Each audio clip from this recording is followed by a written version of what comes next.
If you're in sales, as I was for many years, you don't really have a choice over the product. You have to assume that your company has produced a good product or service and they have priced it well in a competitive market. So your job is to sell more of it. And this brings us to the great breakthrough of the 21st century. All sales in the 21st century are relationship sales.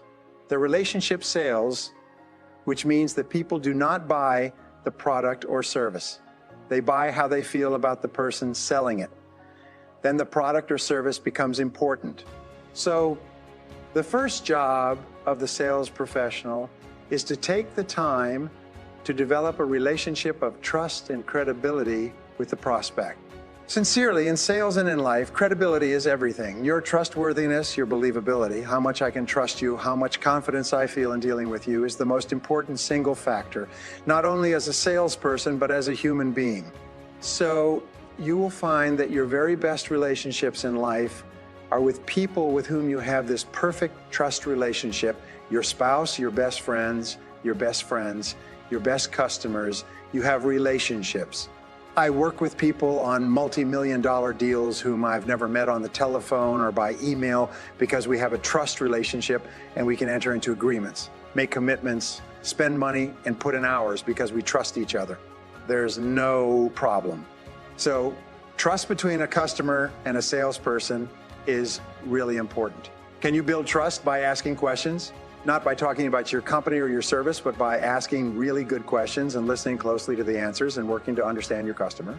Columbia University did a study some years ago and they found that the average salesperson works only 90 minutes a day. The average salesperson spends all of their time warming up and resting.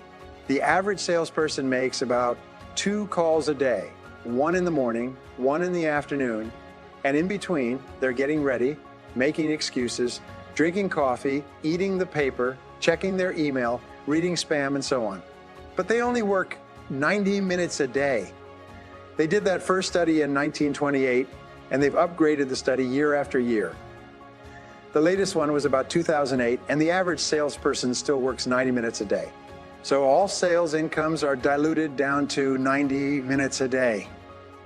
We find that there are only 3 things that you do that pay you your desired hourly rate, and they are prospecting, presenting, and closing the sale, finding new people to talk to, talking to those new people, and getting them to double the amount of time that you spend face to face with customers from this day forward. Use every single bit of intelligence and brilliance in time management, planning, goals, and efficiency to double the amount of face time. Your sales are directly in proportion to the amount of time you spend face-to-face with qualified prospects. The average salesperson works 90 minutes a day, meaning they are face-to-face with customers for 90 minutes a day, on average, half an hour below or above. If you want to double your income, spend 180 minutes per day, which is 3 hours out of 8 each day, face-to-face with customers. By the law of probabilities, you will double your income. I've worked with people with great stories who were making 1 sale out of 10, meaning they were getting rejected 9 out of 10 times. But they kept on. When they learned proper sales techniques, they started to make 2 sales out of 10, 3 sales out of 10, 4 sales, 5. One gentleman in my course came 1 year and came back the following year. He was making 9 sales out of every 10 calls. His income went up several hundred%. He went from living in a small house to living in a large house. He'd been in sales for about 12 years before he learned how to sell professionally, and his sales exploded because you can't get worse at selling by doing it. You can increase the percentages, but the way you do it is you collect more no's. So your job now is to see how many no's you can collect each day. Just be polite, be friendly, be charming, as you already are, I'm sure, and just collect no's all the time. The more no's you get, the more successful you'll be. There's a difference between marketing and sales, and you know what it is. Imagine that I were to say to you at midday to this group, is anybody here hungry? You raise your hand. All right, that's marketing. I'm interested in your product or service. I'm interested in the product or service generally. But then anybody here would like to save money. But then anybody here would like to save money, make money, lose weight, be happy, pick up girls, you know, whatever it happens to be. Then the second part is now I have a restaurant. Let me tell you why you should come to my restaurant to satisfy your hunger rather than go to the competitors. So those are the two. Marketing is to attract people who raise their hand and are interested in the benefit that your product or service offers. And selling, the conversion, is to get them to buy from you rather than from your competitors. So they are very different functions, and you can't sell if you can't attract interested prospects. I was listening to an audio program last year, and I heard one concept on that audio program about business success that triggered a whole series of ideas of how you could implement that process. It's a very simple idea. It's based on this. 90s of all business success is having a great product to start with. It was just a throwaway line in an interview, and I stopped my car. I stopped the CD and I started thinking about that, and my mind was churning. Just look at all the struggle we work for in business. We try. We start a business. We're working. We're in competition, but 90% of your success is having a great product. A perfect example is the iPod, iPhone, iPad. Every time people use this, what do they say? They say, this is a great product. The car that brought me over here today, Michael, the driver, he's got an iPad, and he said his wife got it for him for Christmas. He said, this is a great product. He said he can't live without it. So I said, how do you measure how successful you are going to be in business? How do you predict your business future? It's very simple. It's the percentage of times that your customers, after using your product or service, say, this is a great product. This is a great service. This is a great company. Because without exception, all successful businesses trigger that response. So you can take every planning and organizing, upgrading your skills, learning, staff, customer service, sales, marketing. Everything comes right down to this. How often people say after consuming your product or service, this is a great product or service. This is a great product. We went to a wonderful Indian restaurant just around the corner from the hotel last night. So we said to the concierge, is there an excellent restaurant around here? He said, what kind of food would you like? Bobby obviously said, how about Indian food? I said, yes, one of the best Indian food restaurants in London is just down on Dr. Foster Road. It's about a 5-minute walk. So we walked down there, we walked in, and we sat down in a beautiful decor, high ceilings, beautiful lighting. We sat down, and the food and the service were outstanding. And what we said is, this is a great restaurant. I mean, we want to come back here. We want to come back here. We want to come back and bring our friends. We want to bring our spouses. We want to tell other people to come here. If you can trigger that reaction in your customers, then your future is guaranteed. No, an important point. No company starts off with a product or service that triggers that reaction. The first product or service may satisfy some people, but now you just improve it. You just continue to improve it until you hit that critical point where people started saying, Jesus, this is a great product. Then you know you've hit it. And every product has to trigger that and nothing. Now the product has to trigger that and nothing. No, they don't start off that way. You keep improving them and improving them. Improve your service, improve your people, improve the product. If you can do that, this is that one idea that I have. I have generated more than $1 million in new revenues by taking that concept, expanding it like a horizon, and teaching hundreds of business owners how to install this greatness system within their business at every level for planning, organizing, marketing, selling, customer service, visit, manager development, and so on. So now companies will walk out of my process and literally double the size of their business in 30 days. And when the economy is in a recession, their businesses are booming. People say, why? Well, because they've got great products, they've got great people. You see what I mean? Yeah, it's a very one concept like that, but you never know where you're going to find a concept like that.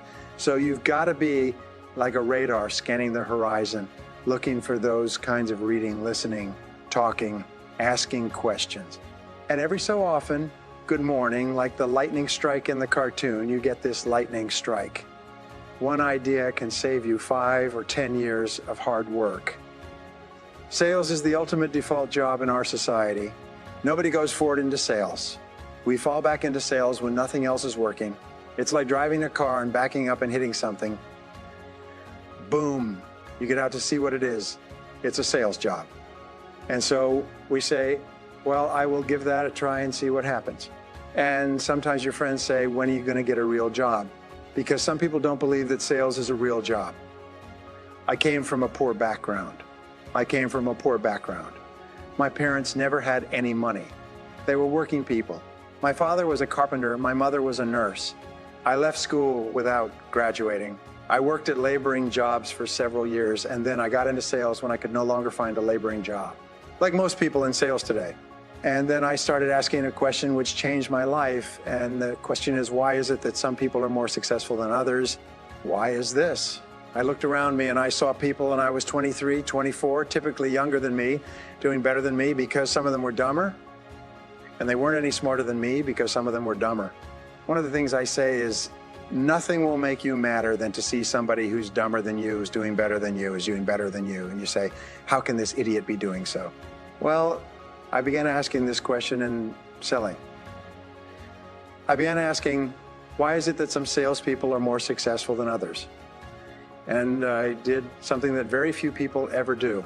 I found later, because I went to the best salespeople and I said, how come you're so successful? And they told me what they were doing, and I did it, and I made more sales. So people said, how come you're making so many sales? So I told them, and they did it, and their sales went up. And when I got into business, I asked managers, how do you manage in a business like this? How do you organize it? And they told me, and then they told me, and I did it. So one of the greatest success principles that you'll ever find is to learn from the experts. Learn from the experts. Learn from the people who are already demonstrating the results that you want to get. Read their books, listen to their programs, attend their courses, learn from them and ask them, and they will always tell you. You can save yourself years of hard work by simply learning from people who've already learned it by themselves. However, the 80-20 rule applies. 20% of people who get into sales realize that this is a great opportunity, that if you sell really well, you can earn more than a doctor or a lawyer or even a politician. You can make a wonderful living in selling, and you can fulfill all of your dreams. In the Western world, 5% of millionaires are salespeople who have sold all their lives for another company, but they sold a lot, and they earned a lot, and they invested the money carefully. So it's possible for you to achieve all your dreams in this field if you become good in selling. Mm-hmm. The key to success in sales, because you're on your own so much of the time, is to hold your own feet to the fire. Prepare thoroughly for every meeting. Go on Google. Do whatever you need to do to find out everything you can about the prospect before you meet them for the first time. Remember, the first impression is lasting, and a customer today can't tell if you're prepared or not within 30 seconds. If you walk in and you say, thank you very much for your time.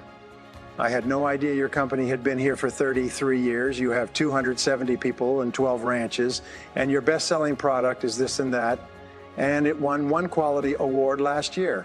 How do you know all this stuff? I went to your website and I looked it up. And what do people put on their website? They put the things that they're most proud of.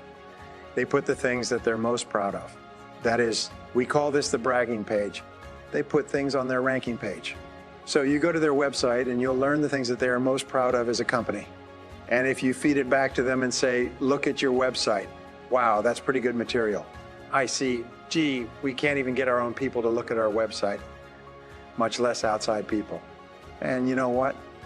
Your credibility goes straight up, and their fears and skepticism and negativity go straight down. There's an inverse relationship between the two. As your credibility goes up, their fear goes down. Now, they start off with a high level of fear and skepticism, but as you begin to build credibility by doing your homework and then by asking good questions to fill in the answers and listening closely to the answers, they start thinking, I'm dealing with a professional. What is the purpose of your business? Now, most people respond by saying the purpose of a business is to make a profit. However, that's not quite correct. A real purpose of your business or any business is to create and keep a customer. If you can create and keep customers in sufficient numbers in a cost-efficient way, the result will be a profit. The very first thing that you have to do when you think of any new business idea is, where am I going to get a customer? How am I going to get someone to pay for my product or service? So what is the most important measure of business success?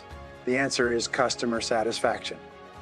It means that you create a customer and you keep the customer and you keep the customer because the customer is so happy with what you did for them. Sometimes I ask people which is the most important sale, and they say, oh, it's the first sale. I say, not so quick. It's not the first sale. It's the second sale. Why? Because you can get the first sale through discounting, through deceit, through all kinds of techniques and methods, but it's the second sale where the customer tells you, you satisfied me so much, you delivered on your promises so much that I am back here to buy again. So the next question is, what is the key measure of customer satisfaction? And the answer is repeat business. Repeat business is where the customer buys and buys again and brings their friends. So the key measure of business success is the customer buys from you rather than from someone else. Buys from you again and brings their friends. And this brings us to the ultimate question which determines your success or failure in business. The question is this, and you ask this on a regular basis of your customers. Based on your experience with us at this time, would you recommend us to others? Would you tell your friends and your associates, members of your family, to buy from us based on the way that we treated you? On a scale of 1 to 10, and here's what we discovered is people who give you a grade like 9 or 10 will represent 85% of your repeat business and 85% of your repeat business and 85% of your referrals to other people. What you have to do from now on is ask your customers in every way possible. How did we do? Did you like us? Did we take good care of you? How could we do it better? On a scale of 1 to 10, how was our service? And if the customer says, well, it was 6 or 7 or 8, what you do is you say, what would we have to do next time to earn a 10 from you? And then orient everything you do in your business to get 10s as many times as possible from as many customers as possible. And that will guarantee your success. Here's a key way for you to achieve all your sales goals. And it's simple. It's very important to break your sales goals down into the activities necessary to achieve them. You see, you can't control the sales themselves because they can go sideways for 1,000 reasons, but you can control the activities which yield or lead inevitably to those sales by the law of probabilities. So the more precise you are about activities, the more likely it is that you will accomplish your sales and your income goals. So here's an exercise for you to complete in order to break down your goals into the precise activities you have to do to achieve each one of them. Start off with your sales volume and your income goal. How much do you want to earn? How much do you want to sell? How many sales will you have to make in order to achieve that? Work out what you earn per sale and divide that into your earnings goal. For example, if you want to make $75,000 this year at $500 per sale, you'll have to make 100 sales. Now figure out the number of calls you'll have to make. You say, well, I'll have to call on roughly 15 people before I make a sale, so therefore I'll have to make 1,500 calls. Now, here's an important point. Keep track of your call activity every day so that you can measure how well you're doing. So how many presentations will you need to make to close 100 sales? Work it out. Maybe you'll have to make 3 presentations for each sale. So you say, well, I need 300 presentations to make 100 presentations to make 100 sales. Write it down. What about the number of proposals? Well, one of these prospects out of 3 actually buy, so the other 2 need proposals. So I need 200 proposals. So I need 200 proposals. And lastly, daily activities. How many people will I have to call on every day in order to achieve my goals daily, weekly, and monthly? If you break it down like that, then the first thing you do Monday morning at 8 o'clock is you start working on your numbers. Your job is to hit your numbers, and if you hit your numbers every single day, sure as God made little green apples, you're going to hit your numbers every week and every month. You'll have high weeks and low weeks and high months and low months, but the average overall is you'll hit your targets again and again.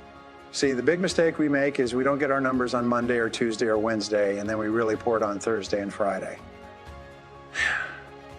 And Friday, we finally work at it for a couple of hours in that crit, and we say, I'll work on it twice as hard next week, and we get further and further behind.